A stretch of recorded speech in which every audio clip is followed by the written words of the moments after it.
When they showed up at my house, they said they needed help because they were lost. There were two of them, a boy and a girl, around the age of 9 or 10, seemingly related. They both had blonde hair and blue eyes and looked innocent enough. Looking back, that was probably on purpose. When I heard them knocking, I looked out the window next to the door to see who it was. I then opened only my wooden front door, leaving the metal security door closed. "Can I help you?" I asked them. The girl backed up and hid behind the boy as she peered at me from behind him. Yes, we're lost. We went for a walk and we're not supposed to go far, but we thought we would make it back and now we don't know how to get home." The boy replied, "Okay, well, do you want me to call somebody? Maybe your parents or the police? Do you know your address?" "I have no experience with children. I've never had any. Don't want them. I don't even have nieces or nephews. So the only thing I could think of was notifying the police to help get the kids back home." The boy shook his head. I don't know. I can't remember. My mum told me her phone number and our address, but I forgot it," he said, looking like he was about to cry. I glanced back at the girl, starting to feel a little bit bad for them. I noticed that she kept looking across the street. I followed her gaze and caught sight of my neighbour from across the street, Grecia, as she closed her living room curtains.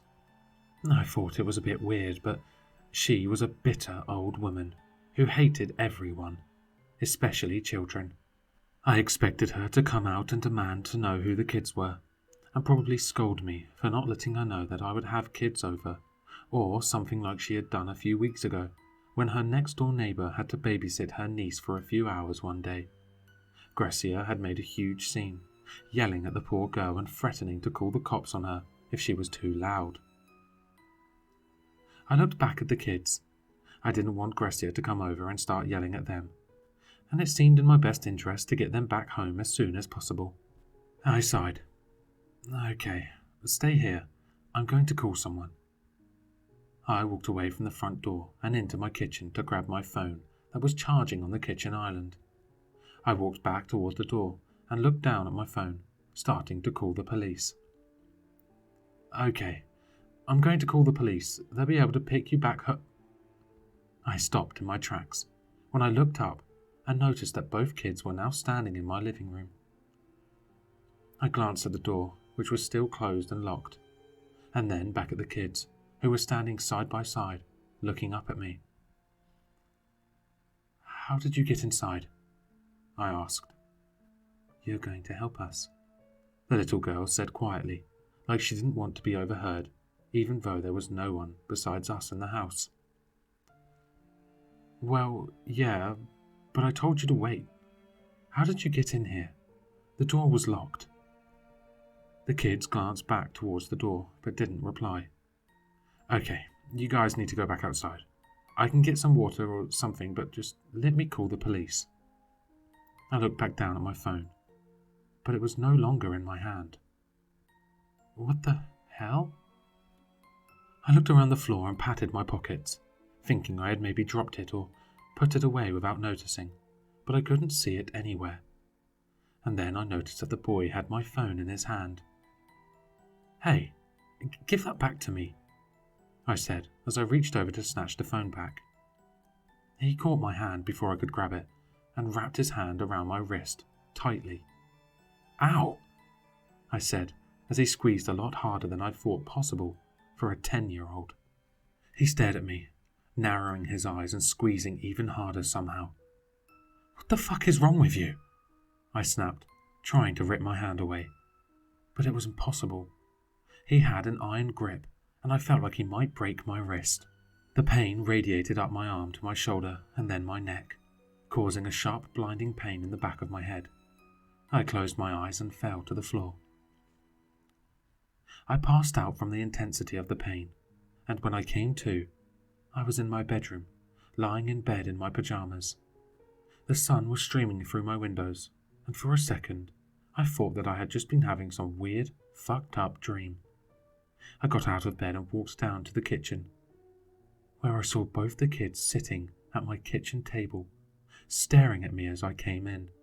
My heart sank to my stomach when I realized that I hadn't dreamt up the events of the previous day and that I had somehow slept through the rest of yesterday.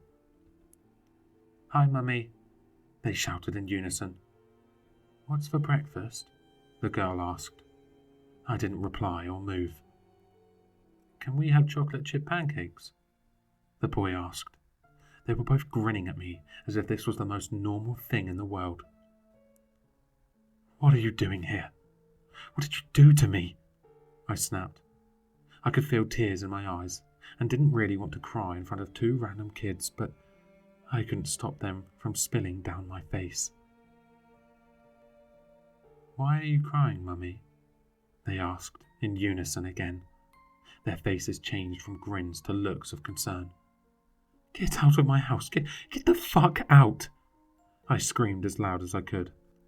I walked into the living room and towards the front door, but when I reached the part of the wall where the door should be, I was instead met with more of the wall. The door was gone. You couldn't even tell there had been a door there in the first place.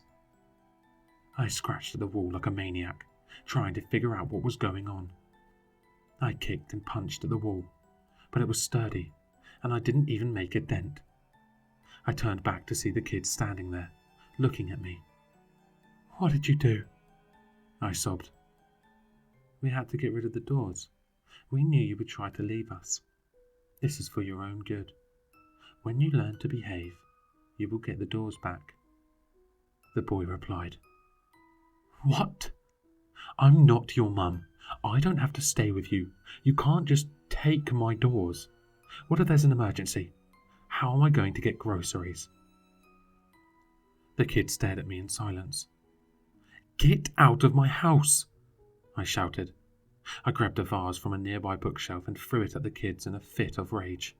It missed them by a few feet, since it was pretty hard to aim correctly through tears. Even though they were fine, both kids stared at me angrily. "You shouldn't have done that," the girl said.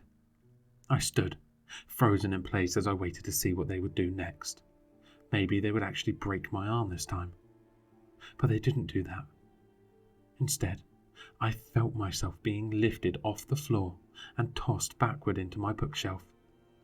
When my body crashed with the shelf, I felt pain in multiple areas on my back where my spine had hit the shelves. A few of the books and random decor items fell off the shelf and crashed to the floor around me.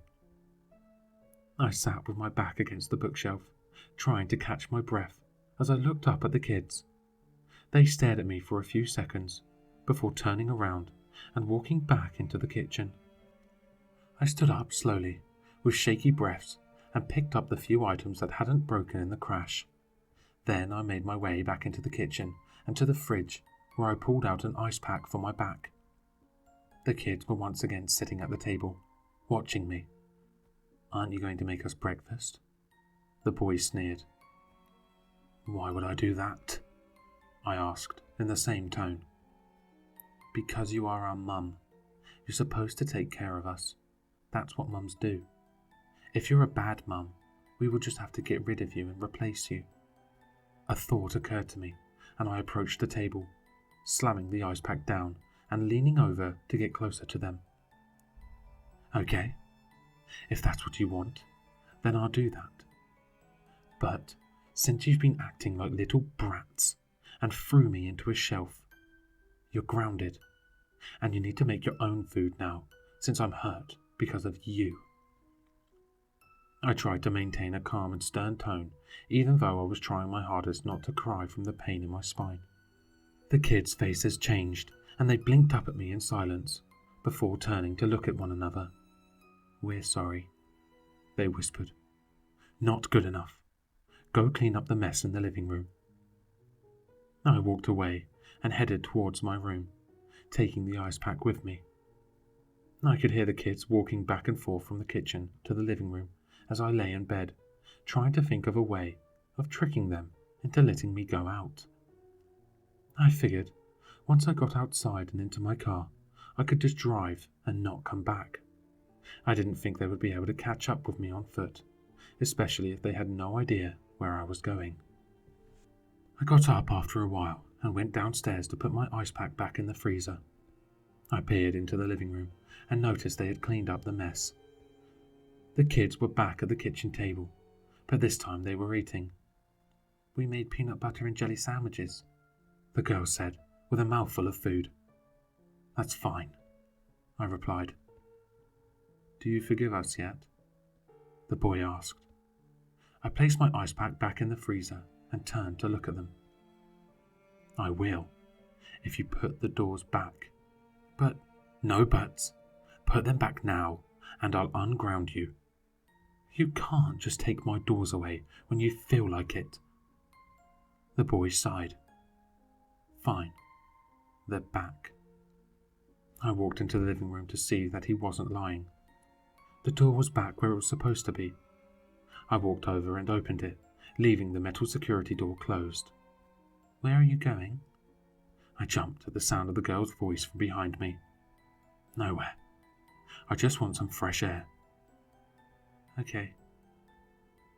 I stared in front of the door, staring out at the street, thinking of a way to leave. "We're bored," the girl said suddenly. "Well, you can go play outside or something," I suggested. The two kids looked at one another, but then nodded. "Will you come outside with us?" the boy asked.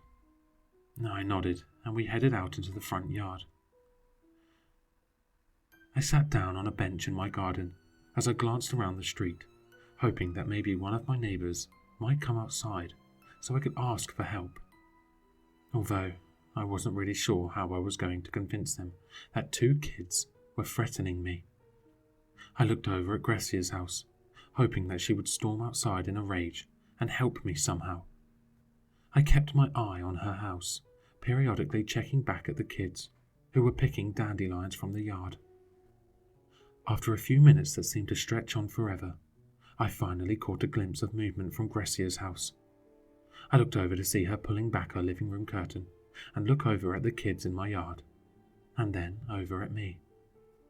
She slightly waved her hand at me, and I waved back. But she didn't do anything else. She simply stood there, glancing back and forth between me and the kids. Suddenly, she looked back into the house and shut the curtain, leaving. I glanced back at the kids to make sure they were distracted, and then got up and slowly crossed the street. I made my way up Grecia's driveway to her front door, but I stopped when I turned the corner on her front porch and found that her front door was gone. It was just like mine had been a few minutes ago, and the area where the door used to be was just a brick wall. I backed away and crossed back to my yard. As I made my way back, the kids noticed and walked over to me. "What are you doing?" the boy snapped. "Nothing. I thought I saw a stray dog, but I lost it," I lied. They stared at me for a bit, but ultimately, they seemed to believe me and went back to playing. We've been inside for a few hours now. The kids are asleep. At least I think they are. This might be my only attempt at contacting someone. I managed to find my phone. They had hidden it in a cupboard, but I'm going to have to put it back there before they notice. I don't know what to do, and I can't stop thinking about earlier when I tried to get to Grecia's house and found her door was gone. Because that wasn't all I noticed. As I was crossing the street to get back to my house, I saw that none of the surrounding homes had front doors anymore. And now that I think about it, my neighbors haven't been outside for days. Hello, listeners. If you enjoyed this story, please check out the author in the description. For more content, leave a like, comment, and subscribe for more sinister readings.